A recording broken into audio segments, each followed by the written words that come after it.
So the first of the series that we're going to touch on is about implementing an EMI scheme. So Andrew, what's the reason, what's the purpose of setting up an EMI scheme in the first place? Yeah, so many tech and high growth companies that we speak to are looking to put in place an equity-based incentive for staff to join, stay and grow the business. And when you step back from all of this and just focus on why are we using share incentive plans like EMI, it's to retain and recruit and help grow your business and help bring the people in who will take you to the next level, who will move you towards next fundraise and the exit. So why is an EMI scheme seem to be one of the most advantageous ways of offering options to your key employees? Yeah, so EMI is the best scheme in town. It is the go-to share incentive plan for startups and scale-ups across the UK, and indeed it's one of the most generous share option plans in the world.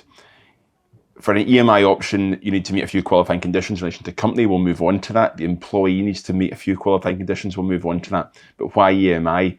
It allows individuals to participate in the growth of the company, the future growth in the company, at a low or a nil cost. You're granted an option. An option is an opportunity to acquire equity at some point in the future. There is nil cost. It's a promise in the hands of the employee, but it acts as a tie-in. Because as the company grows, develops, increases in value, the value of that option in your hands changes. Right. And that is so important because when you come to an exit point or an inflection point, an employee can take some significant return home, which is, I would say, the outcome that everyone's looking for. And in terms of the tax profile of that, it's far more beneficial to structure that through an EMI scheme than through a bonus scheme. Yeah, absolutely. So a bonus scheme would be taxed at income rate. So you've got income tax and employees NIC for the employee, and you've got employers NIC for the company. For an EMI option, as long as you grant the option at market value at the date of grant, then any growth in value in the employee's hands should be taxed at capital rates. And if you hold the option for 24 months and are still an employee and a director, when you come to exit that equity, you can access a tax rate of 10%. Nil cost to the company, no employer's NICs, and a straight 10% capital gains tax rate.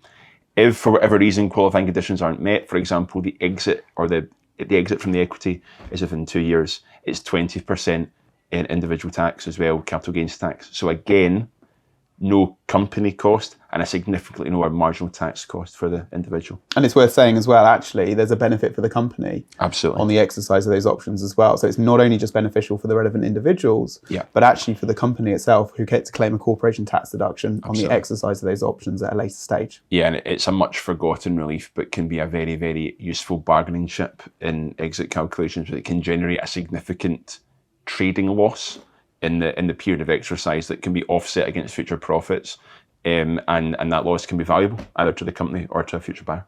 And you touched before on company criteria. Yeah. So for most tech companies, is it generally quite easy to meet those criteria? So at startup phase into early scale, normally yes. There are a few qualifying conditions that we always see as the key trips for companies scaling up and going beyond EMI. So the first is the gross assets test. If your gross assets are over 30 million, then you cannot issue EMI options. Why would I go over 30 million? The classic point of going over 30 million is you've just done a big fundraise, a big series, big series B, and you trip 30 million. If you're over 30 million, you can't grant EMI options. The way around that, and we've seen it done before, is once you start burning that cash, and while companies in the current economic climate are perhaps sort of protecting burn, they are still tend to be burning through cash. You can, and we see it in a lot of cases, companies come back below 30 million. But the other one that is critical is employee numbers. So employee numbers, it's 250 full-time equivalent employees. Again, at startup, early seed, moving towards scale, that might not be a concern, but we see a lot of cases where companies move into hyper growth phase, maybe Series A, Series B, and that 250 is triggered. Key point for us there, if you're doing EMI options and you're coming across 250, get as many out as you possibly can before you hit that 250 limit. The final one we see a lot is qualifying trade.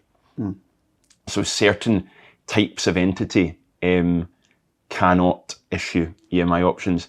One of the classics we see in fintechs is there are certain types of licensing that are okay if you're a licensed entity. But if you move towards FCA, for example, you're probably not going to be a qualifying entity anymore. That's an example. There are a few others, and it's just worth, if you're going through that piece, just having a chat to your advisor to make sure that you're comfortable with the qualifying conditions, if you meet them, and if not, what your other opportunities are. And again, you touched on earlier around different individuals that would be able to attain EMI status. Yeah. Is it open for everyone in a company? It can be, but there's one critical condition for employees, and it's that you need to be working either 25 hours a week for the company or 75% of your available working time. Right. So the classic people who will not qualify, non-exec directors. Yeah.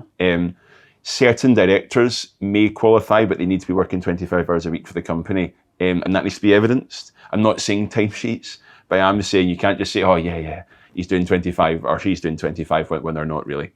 In terms of accessing that 10% tax rate as well, I mentioned that you need to be an employee or director at the point that you exit the share options.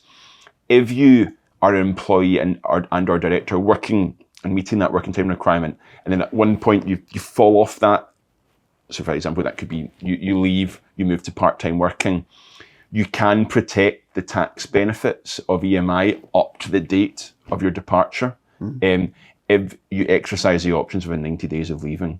So that's something we see a lot of in scheme design conversation with clients. What do we do with leavers, mainly good leavers? But good leavers may get a chance to retain certain amounts of options, and it's something to think about as you move through option planning. Excellent.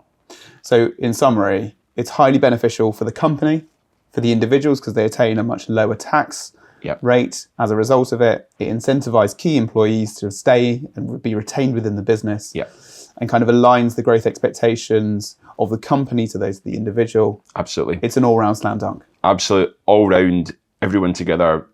A properly designed and constituted EMI scheme should align shareholder, venture capital, employee, founder, director objectives, and in scaling and growing a company, having everyone sing from the same hymn sheet is incredibly valuable.